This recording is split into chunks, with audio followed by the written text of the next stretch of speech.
thing it was over with. In case y'all was wondering, this is me live in the flesh. All is well. I ain't really been to jail. They don't want me. To this day, they still ain't. I ain't even had a fucking interrogation. I ain't even interrogated me. I ain't even talked to no cop, no nothing. Fuck, they lying, talking about the act of one. How? How? Y'all see this monitor on my leg? How? How? I get locked up, my shit say non-expeditable. They done tolerate at y'all folks and talk to y'all folks and all. But a week later, y'all want to put me on the news. If it was the case, they would have expedited me the first time. Breaking news alert, gunfire erupts at a popular Memphis bowling alley. Windshields left with bullet holes after a man pulled out a rifle after a fight at Billy Hartwick's in East Memphis. WMC Action News 5's Tiffany Neely spoke with one person injured in this chaos only on 5. Tiffany? Well, Joe, actually, we're inside Billy Hardwick's All-Star Lanes bowling alley. Now, just look behind me. Now, we have people here. They're still playing. These lanes are still open. Life is still going on. And I actually spoke with the victim who says she would still come here to play again. It came out of nowhere. So I was playing. Miosha Cook just got out of the hospital and didn't want to show her face while she recovered. According to police, she's one of 4 victims shot Tuesday night. Investigators say after looking through surveillance video, a fight broke out at the check-in counter. One man who store employees told police is a regular went outside only to return to the front of the building with a rifle and started shooting through the front doors. Cook was shot through the leg and 3 others were also treated at the hospital and released. But through it all, Cook doesn't blame the alley. I just feel like I was at the wrong place at the wrong time. That's all I feel. I don't like the bowling alley had nothing to do with it. On 5/15/2018, 21:05 hours, Officer J. Alexander and P. Murphy responded to a holding prisoner call at 3597 Claymore Drive in the New Horizon Apartments, a.k.a. King Gate, a.k.a. Home of Big 30, and all of that. This is straight Dropp's affidavit. Officers arrived on the scene and made contact with complainant Ryan and Khalid. Asano and Washington advised that they were employed with DNS security. Asano and Washington advised that they were conducting gate checks at the main entrance of the apartment complex when they observed a gray Dodge Charger drive to the front gate. They advised that a male black driver, who was later identified as Justin Johnson, did not produce any identification, but advised them that he needed to turn around and leave back out of the complex. Asano and Washington advised that they allowed Straight Drop to enter and turn around, but he drove into the apartment complex and parked his vehicle on Claymore Drive. Asano and Washington advised that they drove to Claymore Drive and made contact with Straight Drop. They advised that Straight Drop stated that he did not stop because he thought he would be arrested. They advised that once Drop could not produce ID upon request, he had him to exit the vehicle. Asano advised that after detaining Straight Drop, he observed a handgun on the floorboard of the driver's seat. Asano and Washington advised that they then observed a plastic bag containing smaller bags of marijuana sitting on the back seat of the vehicle. Asano advised that Straight Drop was then taken into custody. Officer and P. Murray retrieved a Glock 23 from the floorboard of the driver's seat and the plastic bags of marijuana from the rear seat. Officer P. Murphy also located a digital scale near the marijuana on the back seat. Officers ran a check of Straight Drop, which revealed that he was 20 years of age and did not possess a state handgun carry permit. Straight Drop refused to complete a gun rights waiver form. They ran a check on the Glock, which showed that it wasn't stolen. It had a bullet in the chamber with a magazine with 15 rounds. They took all of that to the property and evidence room. Straight Drop had $147 in his pocket, and which they call consistent with drug sales. They seized the money, tagged it. They took the pistol. They took the car because they said it was being used for illegal drug activity. And that is that. Now let's get into it. True. Now I showed y'all that to show y'all that they have been very lenient with Straight Drop, right? Now he's everywhere after having being convicted of rape, taking things that don't belong to him from females. Back when he was a juvenile, that was one of his charges when they arrested him for the murder of young Dolph, because he didn't check in as a convicted sex offender. He shot up a bowling alley with from outside with an assault rifle, hitting 3 people inside the bowling alley, as you seen the news say. He rode around with drugs and guns. After that, he also got caught with another well-known person while he was on the run for the bowling alley shooting. A little brief history on Straight Drop. The reason why I showed y'all Sean Della Barnett, while he over there in Texas passing out STDs, being protected, the word is that they better keep you safe, because Straight Drop got his discovery pack with your name in it, right? And your name ain't the only one that's in it. Now, how y'all think when that list came out of somebody's discovery pack, the infamous hit list with Dolph being number 1, and y'all seen them prices? Who leaked that? Y'all gotta read between the lines and peep game. Now, of course, y'all done heard about Project Passon getting taken out.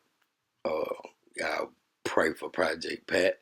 He's been going around speaking at penitentiaries and, doing his due diligence to warn people this lifestyle ain't what it's cracked up to be. So y'all keep Project Pat and his family in y'all prayers. Coincidentally, his son was taken out right down the street from Makita's Cookies, where Dolph was taken out, right around the corner from Dolph Land. Just threw that in there, just so y'all know. Now, in a video or 2 back, hinting around to y'all about something that's going on, which involves the boss, compliments of the underboss, and the alleged mastermind. It's a lot of stuff going on with the phones and the information that they got out those phones. If you wasn't paying close attention, then let me tell y'all, it's not by coincidence that they started doing big raids and targeting crews like Young Mob and over there in the South, organizations. That wasn't by coincidence. See, it wasn't enough for Big Head to want Dolph out the way. That wasn't enough. That was just a major player in the city who was teaching and putting people on about how to be independent. So they wanted structure. The industry called for a head to roll. so that they can have control. They trying to control the social media. They trying to control the city. It's not by coincidence that they have formed already a round table. They got funding, $230 million, $270 million. They got a system in place. They building a one-of-a-kind facility in the heart of Orange Mound, which has recording studios, lodging, restaurants, barbershops, and all of that. So they want to put they want control. And this has never been done before. They want to put them in the studio, let them rap their ass off, of course, control their masters and cash out on their deaths. That's just a system that's in place. Now, everybody has to have a handler.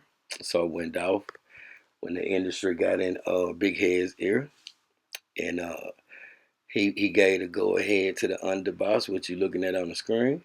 The underboss picked the capo.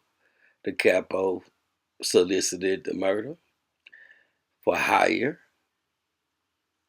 and the foot soldiers got it done. Straight drop. As you've seen, he had a billboard in Manhattan with no record that nobody knows any lyrics of Straight Drop's song except for that one video that he did with Big Homie G. And that's about all we know is his rap career. See, he was promised that, but we can't say he wasn't active in the streets. I showed y'all Cornelius has already been involved in a murder way back in the days while he was working a parking lot at a club right around the corner from where the white Mercedes was carjacked at. So he not a stranger to telling. All of this goes together, and this is what's going on behind the scenes. Now we got correctional officers, COs, being intimidated, shot at for what's going on inside the jail and outside on the streets. See, with money in a corrupt system, you can get to people inside if the price is right. And I know y'all know one thing, that the police is known for being envious, jealous, or whatever of people that look like them riding around making way more money than they make, putting their life on the line. They feel some type of way about that. And they palms can be greased. I said all this to say Dolph is forever here, immortalized. Straight drop on his way to the penitentiary. For the first round of his appeals, the motion for a new trial got denied. So he's off to the races. They took Cornelius and put him in a safe place, waiting on him to appear again if Govan goes to trial. And I say if because he can run, take his chances on running for his life, or he can take a plea deal, which he denied already. They really don't want to spend no money on a trial again because it's expensive, believe it or not. And that's what they specialize in, wearing you down to cop out. Or he can go after and do his best with all his pool sponsored by Big Head to be the last one that can keep his mouth shut. So meaning that he can get rid of Cornelius, in which he already had made a proffer agreement that what he told can't be used against him, even though he didn't pissed off his handlers if he silenced Cornelius.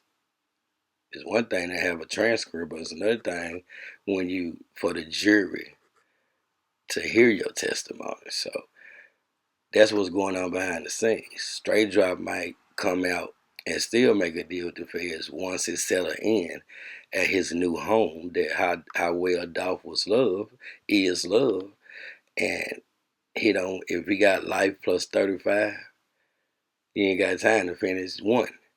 And so I don't think that population is going to work out for him. And at his age, yeah, he got a ace in the hole, ace card if he cooperates with the feds and all that. He ain't gonna eat the cheese. Yeah, okay then. So what's going on with that? So him and Cornelius is the same. Now we got Shondell Barnett that told on where Straight Drop was, got that little money. That got him protected. Ask yourself why. Because people are telling that they have picked up off the streets that's always affiliated with the rap game. So that's what I was telling y'all. They want it organized. Anybody in got his way, to make a long story short, in my personal opinion, is being targeted for a specific reason. If they don't get down or lay down. And there's time in the near future, y'all gonna see what's going on right before your eyes, and the real motive, just like Cornelius testified to. They all put money together. Now, who is the rest of them? Because it's bigger than the rap game. You also gotta consider that street element, and that's what's going on. That's a little insight of what's going on. Just a conversation on this day. Now, I need everybody that made it this far in this video to hear the crackle in my voice. Today, this morning, Toothless Tiger, we lost. She was a presence on YouTube. You can type that in, Toothless Tiger. She had a homegoing celebration this morning at 9 a.m. And y'all just, go check her out and soak up some of that wisdom that she left, and keep her family, me, in your prayers, because she was amazing. She was a real queen, and I love her, and a lot of more people love her. So please go type in Toothless Tiger, and every chance you get in YouTube search engine, and hear what she was all about, because that's the way you leave a legacy. And with that being said, I know this video is kind of, it's a beautiful, sad day, if you can read between that. Beautiful, sad day. So long live TC, long live Dolph, long live everybody. Y'all gotta do better. Like, share, subscribe, I would support. Stay safe, stay true, stay blessed. I'm gonna get with y'all later on, all right? One love. Did you know the dude they said was the mastermind? Did you know the dude they said was the mastermind? He said he from Orange Mountain. Orange Mountain quit. I know him.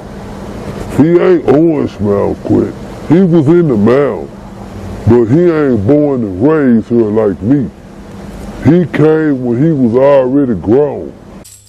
He showed my homies love. It wasn't nothing but love between me and Dolph, man, all day. That's 100. Fuck with Dolph. Man, what did you think when you saw the stuff with the case, man? I saw DJ Squeaky speak on it in an interview with, I forgot which news station it was, but like how they got one of the dudes, well another dude testified, you know what I'm saying? One got sentenced to life, some more that's involved, that's awaiting their sentencing. What's your thoughts on that, bro?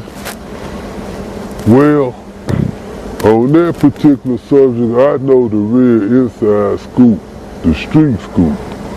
So, you know, whatever they talk about on it, that's that, you know what I'm saying? There's a lot been going on since that though, you know. So, you know, it ain't all about what they say happened, you know.